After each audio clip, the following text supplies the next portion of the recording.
कराची में कपड़े की दुकानों ते कस्टम इंटेलिजेंस से छापन बाद वापारी मच्छर की रोडन ते निकली आया। एहतजाज दौरान पुलिस की फायरिंग में 4 ॼणा जख्मी थी पिया ऐं केतिरा ई गिरफ्तार किया विया। Police Mujib Jama cloth market में कस्टम इंटेलिजेंस पारां छापो हयो वियो, जे दौरान गैर कानूनी सामान हथ कयो वियो।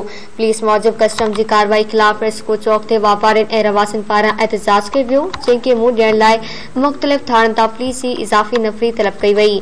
इन सिलसिले में वापारिन जो चवणु आहे त 10 खां वधीक दुकाननि जा ताला टोड़िया विया। हुननि वटि को बि गैर कानूनी सामान न आहे। कस्टम इंटेलिजेंस खिलाफ अदालत जो दर खड़कायो वेंदो।